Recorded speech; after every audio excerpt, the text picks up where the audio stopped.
Okay, so how elite is Dylan Harper? Dylan Harper is one of the top-ranked players in the United States. He's a very good player, but is he elite enough to be able to play in leagues like the NBA or even in university or in the G League itself? So let's get down, let's check him out and see if he's actually elite enough. There's a few things that he does in his game that you can add to your game, so definitely this is something that if you are a basketball player that you want to watch.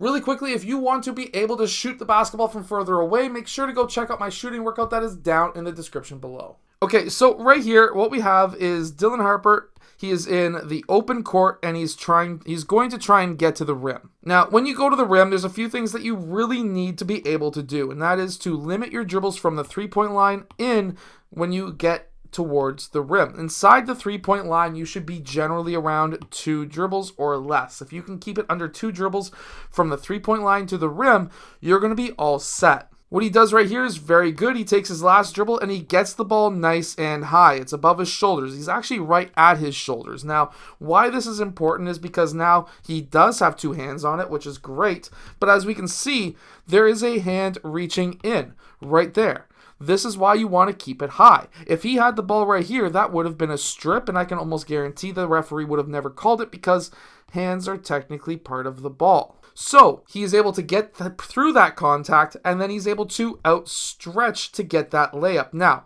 what does he do right here? Well, first off, he's outstretching. You need to practice these types of layups. If you don't practice these types of layups, you're never going to be able to make them in game. But he gets his body. He uses his body as a shield against this defender. If he was unable to get his body to be between the ball and his man, he would have never been able to make this layup as he did right here. So that was absolutely fantastic.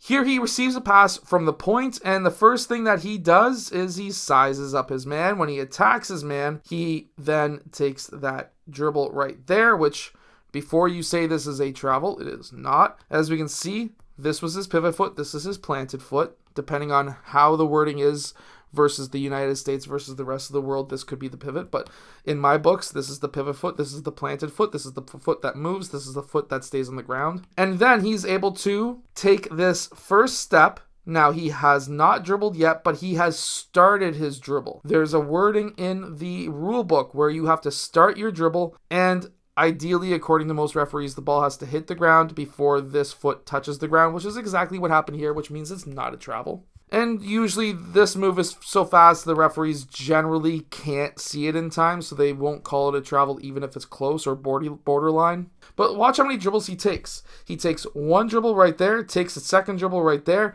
Remember what I said, 2 dribbles inside that three-point line. If you are attacking that basket, this man's not in a great gap position.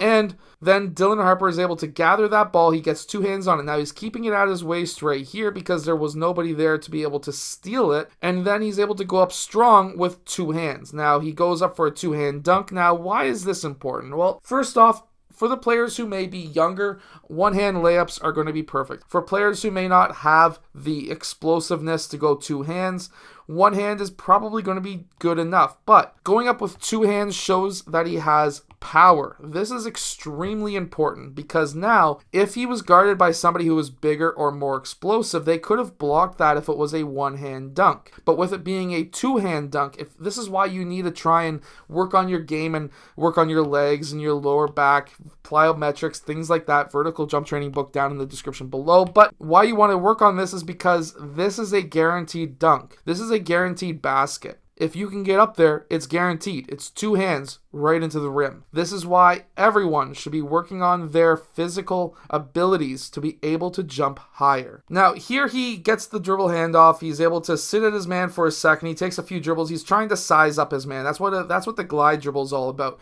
It's trying to size up, trying to get the gap that he's able to exploit, which he's able to do right here. He takes 1 dribble outside of the three-point line, and then he gathers the ball strong. This is what you call bulldozing your defense, or at least that's what I call it, because that's essentially what you're doing. You take your 1 dribble outside of the three-point line, you gather the ball, you take 2 big steps to the basket, you keep 2 hands on it. Now, If you're doing this, you have to keep it at your waist. This is actually the one and only time I would suggest keeping the ball at your waist, because you are bulldozing your way. If you keep it high, it's much harder to take 2 steps. People are going to be reaching. This is literally a bulldoze move. You are bulldozing through those guys. Keep it tight to your body, both hands on it. You bulldoze your way through and say F everybody, and you get to the rim. That's literally a alpha move. That is a whatever the young kids call it now. That is a big boy move, and you need to be able to do that if you want to be the #1 guy in the NBA. That is something you need to be able to do, and he already has that.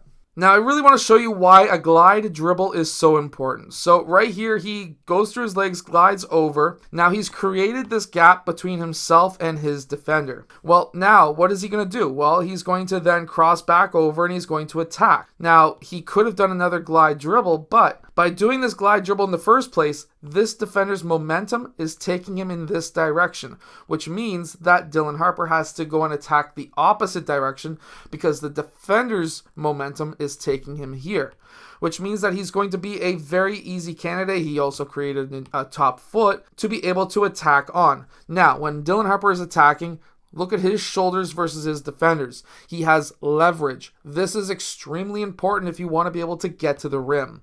Keeping your shoulders lower, see how he was able to get his body into that defender right there? That's called leverage, being able to move that defender essentially out of his way. And because now he's starting from a lower position to go up, he's got more power and leverage on that defender, and he's able to get right through him to finish at the rim. This is why you want to have your shoulders lower. So by following these tips, you're going to become a better basketball player. I hope that this has helped you. If it has, hit that like button and subscribe. And make sure to go check out my vertical jump training book as well as my shooting workout that is down in the description below. I'll see you guys again in my next video.